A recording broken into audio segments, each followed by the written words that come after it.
Hello, welcome to our blog. Today we are doing a home blog.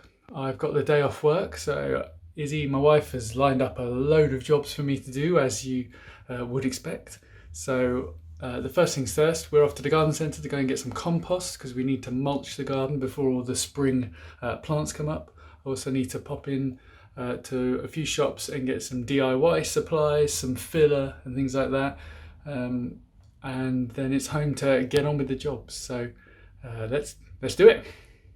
So for anyone watching not in England or the UK, this is late December weather. Today's actually quite a mild day. It's about 10 degrees at the minute, but this is what an English garden looks like in the winter. Everything dies back, everything's deciduous, so we lose all the leaves on the trees. This garden's probably about coming up for 5 years old now. We completely started again from scratch, stripped it all back to bare earth. There was a huge, great big shed in the corner, and yeah, we just had to get rid of it, chop it all up, put it in a skip and start again. So just got to the garden centre. Has anyone else noticed that during lockdown you hardly ever drive your car, and I actually forget how to use some parts of my car? Like I just wanted to change the radio station, and I've normally got them saved in like a favourites category, and it took me about 5 minutes to remember how to change the radio station. I don't know, and you get in your car, and I haven't driven it for probably a couple of weeks now, and the brake discs in the cold wet weather have completely rusted up, so you're driving along and it honestly, it sounds like something's wrong with your car. For those of you wondering what a little local garden centre in Britain looks like in the middle of winter, this is it.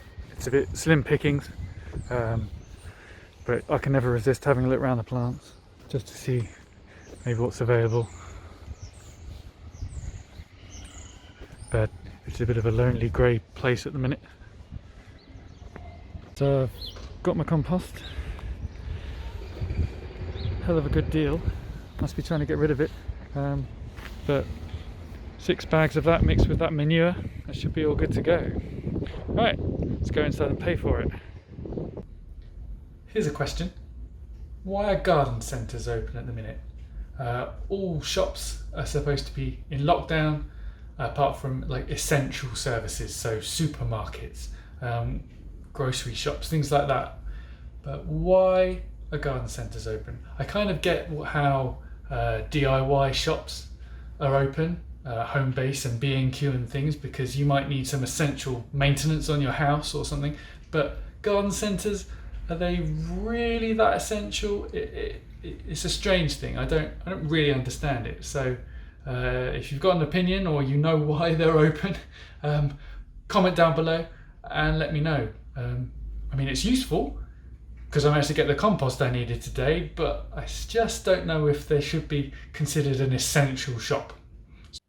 So as I said, today is very much a day of doing jobs around the house and things, and the next thing I've got to do is to put a new security light up outside our back door. Our other one, the sensor's gone on it and it turns on for like a second, and then turns back off again. So I bought a new one, so I've just got to get the ladder out, get a few tools out, turn off the power, and we'll put a new light up.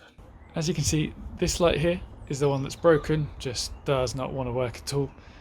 So I've got the ladder out, and we've got a replacement light just here, so it's almost identical. So hopefully it should be done pretty quick, pretty easy, and at least I've got some blue sky, which at this time of year is pretty unusual. Now, I know you've all been waiting for this magical moment, but it is working. That flashing is just, I think, something to do with the camera on the phone, but pleased with that, all works. So now I've just got to set it so that it only comes on when it's dark. Okay, so after all my hard work today, it's now pretty much dark outside. Yeah. So Izzy is gonna, what are you gonna do? Give it a go. Let's see if it works. So this is the Test. light I put up today. Are you ready?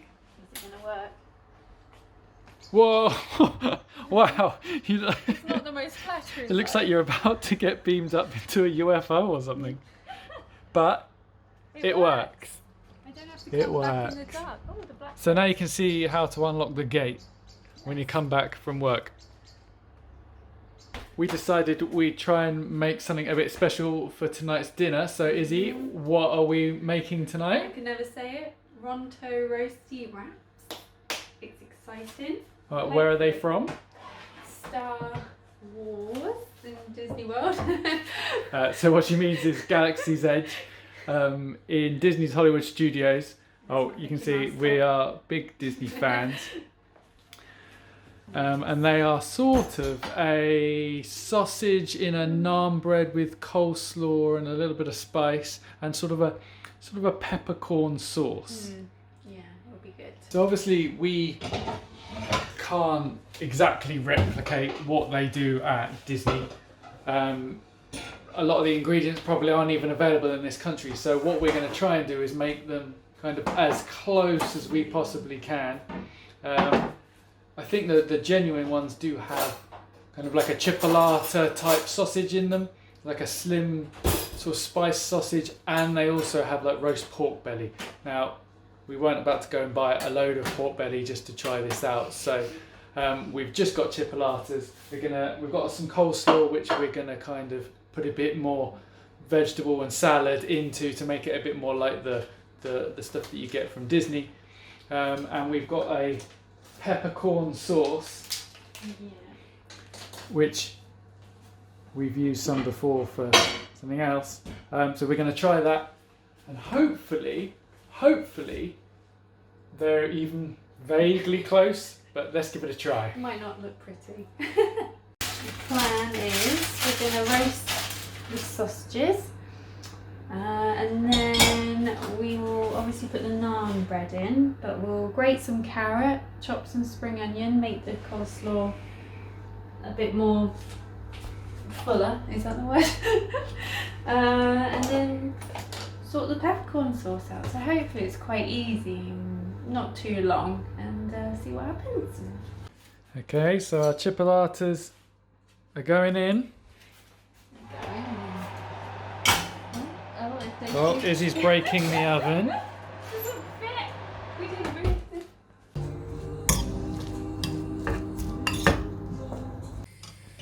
Okay, so our milk is nearly up to boil. Our sausage is nearly done. We've put our naan breads in. So now I'm going to take this peppercorn sauce, smooth and tasty, and put it in this milk. Now apparently I stir that for... Oh, that's our sausages done. Apparently I stir this for a couple of minutes. Looks delicious. Is it supposed to look like that? Right, now we're going to put the peppercorn sauce on first. Yummy. Looking good. I don't know how much we need to put on, but we'll give this a try. Yeah. We've made way too much peppercorn sauce. We've only got tiny little naan breads. These are like miniature ones. Got the sausages. And chipolatas, sorry. If I put them that way, we can sort of wrap it. These are going to be the smallest Ronto wraps ever. No, but it's a little taste of it.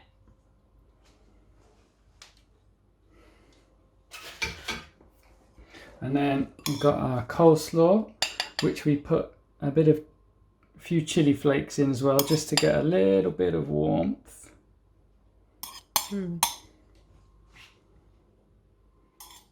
Okay, so here goes the first taste of our homemade Ronto wraps. Let's try and get a bit of everything. It's very messy.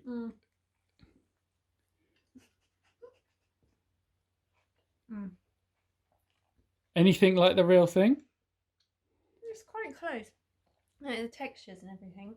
There's quite a bit of warmth from the chipolatas, and then like the moisture of the peppercorn gives it a little bit of tang, and then the soft naan is really good. Mm.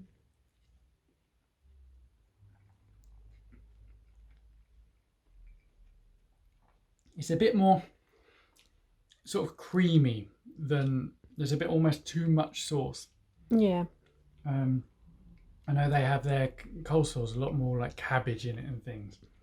And I think it needs a little bit more heat, maybe. Yeah, well, there's still a little bit of heat from. So we put a few chili flakes in the coleslaw, but I think maybe they just need a few more. But it tastes really good. Yeah. I'm not sure how close to a Ronto wrap is. I just don't think we can get the same ingredients in this country. But it's pretty good. Yeah, worth a go. Now to watch the Serpent, the Oh, final. Yeah. Is it the final? The final episode. The final episode of the Serpent on. Is it on BBC? Yeah, BBC iPlayer. We just finished watching the Serpent. It was really, really good. Yeah, no, I think it was really good. I think obviously it was kind of one of these non-linear series where it jumps around in the timeline, so you had to kind of concentrate and keep up with it. But overall, 10 episodes. Some of it was really kind of intense and exciting, and they did one of sort of at the end. They summed it all up and showed you the sort of the real people and what happened to the people featured in the show, and really excellent. So yeah, definitely recommend watching it. So all in all, really good. Loved it. Really enjoyed it. And now I'm going to watch the football. And I might do a quiz. And Izzy might do an online quiz. So we'll see you next time. And thanks for watching. Bye. Bye.